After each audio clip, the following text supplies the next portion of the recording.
రాయలసీమ హక్కుల కోసం పోరాడింది రాయలసీమ హక్కుల ఐక్యవేదిక. సమైక్యాంధ్ర కోసం రాయలసీమ హక్కుల ఐక్యవేదిక మొదలుపెట్టారు. తెలంగాణ కన్నా వెనుకబడిన ప్రాంతం రాయలసీమ. రాయలసీమ వాసుల హక్కుల కోసం పోరాడింది. పదవిలో ఉన్నప్పుడు మేము చాలా అభివృద్ధి కార్యక్రమాలను చేశాము. జగన్మోహన్ రెడ్డి హైకోర్టు ఇస్తామని చెప్పారు. ఎన్నికల ముందు ఏమిచ్చారు? హైకోర్టు బెంచ్ కాదు, హైకోర్టు ఇస్తామని చెప్పారు. సుప్రీంకోర్టులో హైకోర్టు కర్నూలుకు తరలించే ప్రక్రియ లేదని చెప్పారు. జగన్ హయాంలో అన్ని మాయం చేశారు. నేను ఎవరిని విమర్శించడం లేదు. నేను ఎప్పుడూ చెప్పాను హైకోర్టు బెంచ్ తీసుకోవాలని. చంద్రబాబు నాయుడు అమరావతిని డెవలప్ చేస్తూ మిగతా ప్రాంతాల అభివృద్ధి చేస్తున్నారు. ఎన్డీఏ ప్రభుత్వంలో ఏకాభిప్రాయంతో కర్నూలులో హైకోర్టు బెంచ్ ఏర్పాటు చేస్తున్నారు. బాబు చెప్పిందే తడువుగా అన్ని పనులు మోదీ చేస్తున్నారు. ఇక్కడ ఉన్న కార్యాలయాలు తరలిపోతున్నాయని పుకార్లు వచ్చాయి. టీజీ భరత్ మంత్రిగా బాధ్యతలు తీసుకున్నాక హైకోర్టు బెంచ్ కోసం కృషి చేశారు. బాబు ఉంటేనే అభివృద్ధి జరుగుతుందని నమ్ముతున్నారు. ఏపీకి ఉండే వనరులు ఎక్కడా లేవు. ఏపీకి చాలా పోర్టులు వస్తున్నాయి. చంద్రబాబు చేసిన పనుల వల్లే తెలంగాణ అభివృద్ధి చెందింది. భవిష్యత్తులో తెలంగాణ కన్నా మనకు ఉన్న వనరులతో ఎంతో అభివృద్ధి చెందే అవకాశాలు ఉన్నాయి. వచ్చారు, కొన్ని కోరికలు తీర్చారు. ముఖ్యంగా చెప్పేది ఏమంటే రాయలసీమ హక్కుల ఐక్యవేదిక అనేది ఒక ప్రత్యేకత. ఇది ఒక హక్కుల కోసం పోరాడే సంస్థ. సమైకాంధ్ర ఉన్నప్పుడు రాయలసీమ హక్కుల ఐక్యవేదిక మద్దతు ఇచ్చి సమైకాంధ్రానే తెర ముందు తీసుకొని వచ్చింది రాయలసీమ హక్కుల ఐక్యవేదిక. అది ఎవరు మర్చిపోరాదు. సమైకాంధ్ర అనేది ఎవరు మొదలు పెట్టలేదు, మేమే రాయలసీమ హక్కుల ఐక్యవేదికే సమైకాంధ్రను తీసుకొని వచ్చాం. చాలామంది రాయలసీమ ప్రాంతం సపరేట్ కావాలని కోరవచ్చు. చాలామంది ఆంధ్ర సపరేట్ కావాలని డిమాండ్లు చేసిన రోజులు ఉన్నాయి. తెలంగాణ ఎప్పుడు మీరు చూసే ఉంటారు, ఎప్పుడు డిమాండ్ చేస్తారు. కానీ రాయలసీమ హక్కుల ఐక్యవేదిక ఎప్పుడు రాయలసీమ హక్కుల కోసమే పోరాటం. ఎప్పుడు చెప్పామంటే తెలంగాణకు వెనుకబడిన ప్రాంతంగా విభజిస్తే తెలంగాణ కన్నా ఎక్కువ వెనుకబడిన ప్రాంతం రాయలసీమ, మళ్ళీ మేము కూడా డిమాండ్ చేయాల్సి వస్తుంది కదా అని అలా మేము అడిగామే. కానీ మేము ఎప్పుడు కానీ మా డిమాండ్లు ఎప్పుడూ 100% మా హక్కుల కోసమే పోరాటం. అందులో భాగంగా కొంతమంది అనొచ్చు, మీరు పదవిలో ఉన్నప్పుడు మీరు అజిటేషన్స్ ఉండవు కదా అని అంటారు. రాయలసీమ హక్కులు పదవిలో ఉన్నప్పుడు మనము ఇచ్చే పరిస్థితుల్లో ఉంటాం. మేము హక్కుల కోసం పోరాడేది మీనింగ్లెస్ అవుతుంది. పదవిలో ఉన్నప్పుడు ఇచ్చేటప్పుడు ఇచ్చే స్థితిలో ఉన్నప్పుడు మేము మా చేతనైనంత ముఖ్యమంత్రిని వారిని ప్రసన్నం చేసుకొని కొన్ని కార్యక్రమాలు చేసాం, చాలా చేసాం. ఒక కర్నూలు జిల్లాలోనే చూస్తే రాయలసీమ యూనివర్సిటీ వచ్చేదానికి కానీ, ఉర్దూ యూనివర్సిటీ వచ్చేదానికి కానీ, ఎన్నో కేంద్ర ప్రభుత్వ కార్యాలయాలు వచ్చేదానికి కానీ, బీజేపీ తరఫున రాయలసీమ డిమాండ్ ఒకటి, రాయలసీమ హక్కుల డిమాండ్ ఒకటి తెర మీద తీసుకుని వచ్చాం. సో ఎన్నో కార్యక్రమాలు మనం చేయటం జరిగింది. అందులో భాగంగా ఇప్పుడు ఒక జగన్మోహన్ రెడ్డి గారు హైకోర్టు బెంచ్ ఇస్తామని అంతకుముందు అంటే తెలంగాణ విడిపోయిన తర్వాత చంద్రబాబు నాయుడు గారు అప్పుడు మా హక్కుల పోరాటంలో ఆయన ముందుకొచ్చి రాయలసీమ ప్రాంతం వారికి తప్పకుండా హైకోర్టు బెంచ్ ఇస్తామని చెప్పడం జరిగింది. ఎలక్షన్ల ముందు ఎలక్షన్స్ అయిపోయితే జగన్మోహన్ రెడ్డి గారు రావటం, జగన్ ప్రభుత్వం మాయ మీకు తెలిసిందే. హైకోర్టు బెంచ్ మేము ఇవ్వము, మేము హైకోర్టే ఇస్తామని ముందుకు పోవటం జరిగింది. మరి సుప్రీంకోర్టులో కూడా సుప్రీంకోర్టు జడ్జెస్ అడిగినప్పుడు ఈ హైకోర్టు విషయము, హైకోర్టు మా ప్రభుత్వ ప్రతిపాదనే లేదు అని చెప్పేస్తారు సుప్రీంకోర్టులో.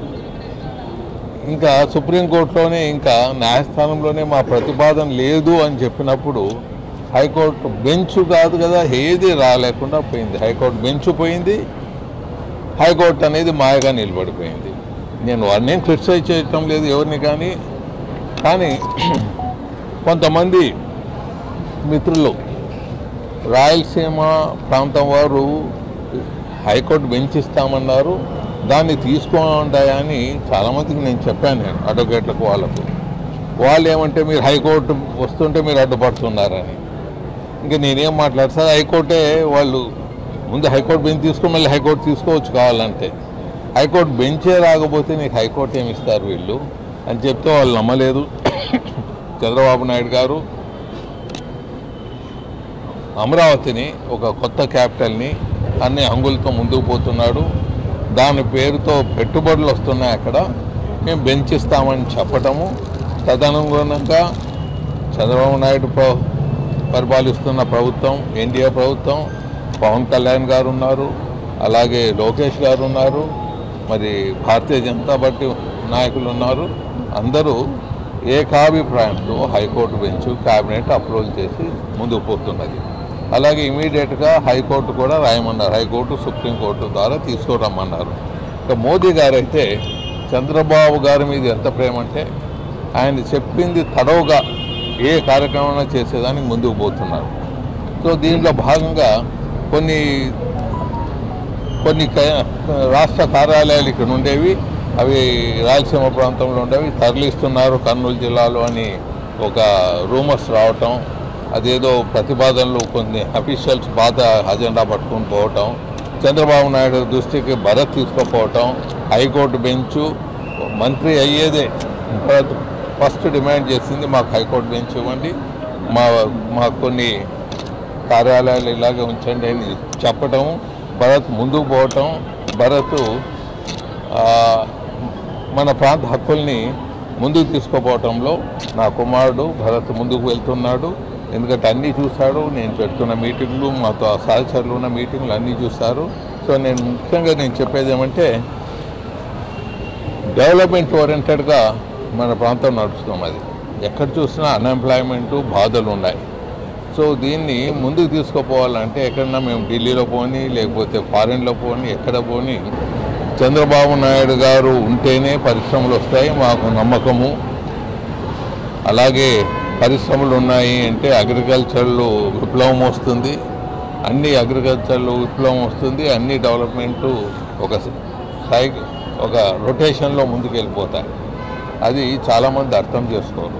అర్థం చేసుకుంటే అర్థమైనంత లాభాలు ఉంటాయి. సో ఆంధ్రప్రదేశ్కు ఉండే వనరులు దేశంలో ఎక్కడా లేవు, A to Z ఉన్నాయి.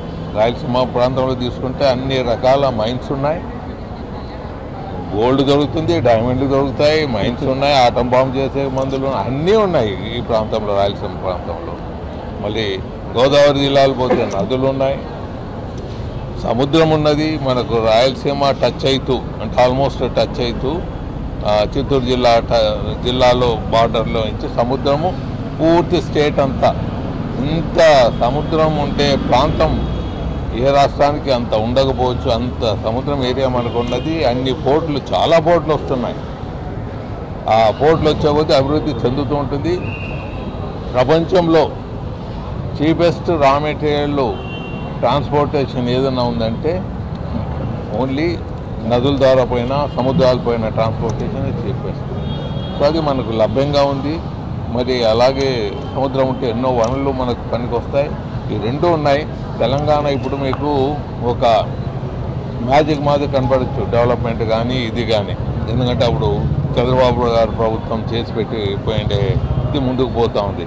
కానీ ఫ్యూచర్లో వాళ్ళకి సముద్రం లేదు తెలంగాణకు, మరి వారుకుంటే అగ్రికల్చర్లో వాళ్ళకన్నా మన ప్రాంతంలో అగ్రికల్చర్లో ఎక్కువ ఉన్నది. వాళ్ళకుంటే ఎక్కువ ఉండే వనరులు, మనకు మైన్స్ ఇవన్నీ మనకు ఉన్నాయి. మనం చరిత్రలో లేని విధంగా ఈ ప్రాంతం డెవలప్ అయ్యేదానికి అవకాశాలు ఉన్నాయి. డెఫినెట్గా అవుతుందని తెలియజేస్తున్నాం.